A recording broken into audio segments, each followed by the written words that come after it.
गजेंद्र मोक्ष की कथा। यह बहुत प्राचीन काल की बात है। द्रविड़ देश में इंद्रदुमन राजा राज्य करते थे। वह भगवान श्री विष्णु के परम भक्त थे। वह भगवान की आराधना में ही अपना अधिक समय व्यतीत करते थे। उनके राज्य में सर्वत्र सुख शांति थी, प्रजा संतुष्ट थी। इंद्रदुमन का ऐसा भाव था कि भगवान विष्णु ही उनके राज्य की व्यवस्था करते हैं। वह कृतज्ञता भाव से अपने प्रभु की उपासना में ही मग्न रहते थे। उन्हें राज्य, कोष, प्रजा तथा पत्नी आदि किसी का भी स्मरण नहीं रहता था। राजा इंद्रदुमन के मन में ईश्वर भक्ति की लालसा दिन प्रतिदिन और अधिक बढ़ती ही गई। इस कारण उन्होंने राज्य का त्याग कर दिया और वह मलय पर्वत पर रहने लगे। उनका वेश तपस्वियों जैसा था। सिर के बाल बढ़कर जटाएं बन गई थी। एक बार राजा इंद्रदुमन प्रतिदिन की भांति स्नान आदि कर प्रभु की उपासना में लीन थे। उन्हें बाह्य जगत का तनिक भी ध्यान नहीं था। उसी समय महर्षि अगस्त्य अपने समस्त शिष्यों के साथ वहां पहुँचे। राजा ध्यान अवस्था में बैठे हुए थे। उन्हें महर्षि के आने का पता ही नहीं लगा। महर्षि का यथोचित स्वागत न होने से वह क्रोधित हो गए। क्रोध में आकर महर्षि ने राजा इंद्रदुमन को श्राप दे दिया। इस राजा ने गुरुजनों से शिक्षा ग्रहण की है और अभिमानवश परोपकार से निवृत्त होकर मनमानी कर रहा है। ऋषियों का अपमान करने वाला यह राजा हाथी के समान जड़ बुद्धि है। इसलिए इसे घोर अज्ञान में हाथी की योनि प्राप्त हो। महर्षि अगस्त्य भगवत भक्त इंद्रदुमन को यह श्राप देकर वहां से चले गए। राजा इंद्रदुमन ने इसे श्री भगवान का विधान समझकर प्रभु के चरणों में सिर रख दिया। राजा इंद्रदुमन को महर्षि के श्राप के कारण हाथी की योनि में जन्म मिला। शराब्दी में लंबा, चौड़ा और ऊंचा त्रिकुट नामक पर्वत था। वह पर्वत अत्यंत सुंदर एवं श्रेष्ठ था।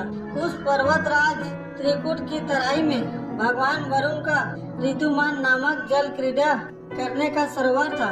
उसी सरोवर के समीप एक घना जंगल था जिसमें अनेक हाथी हाथिनियों का समूह रहते थे। महर्षि के श्राप से इंद्रदुमन राजा को हाथी की योनि प्राप्त हुई थी। वह भी इसी जंगल में रहते थे। वह अत्यंत शक्तिशाली और पराक्रमी थे। उनका नाम गजेंद्र था। एक बार गजेंद्र प्यास से व्याकुल हो गया। वह प्यास बुझाने के लिए पानी ढूंढ रहा था।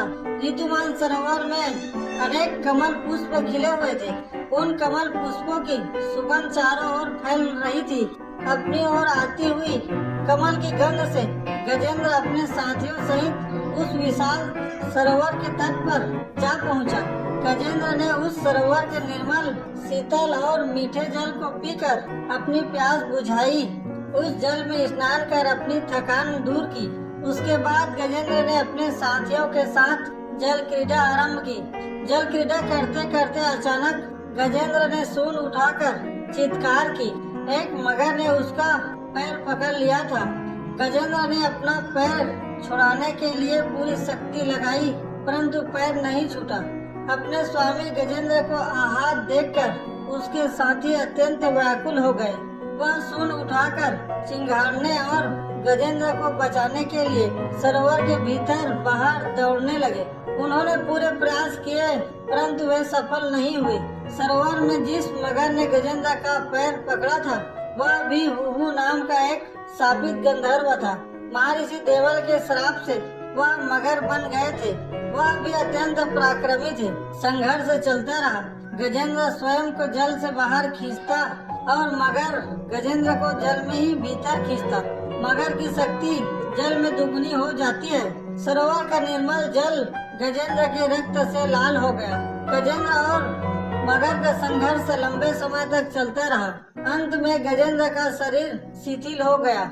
उसके शरीर में शक्ति और मन में उत्साह नहीं रहा। असमर्थ गजेंद्र के प्राण संकट में पड़ गए। उनकी शक्ति और पराक्रम का अहंकार चूर चूर हो गया। वह पूर्णतया निराश हो गया। उसी समय गजेंद्र को भगवान का स्मरण हुआ।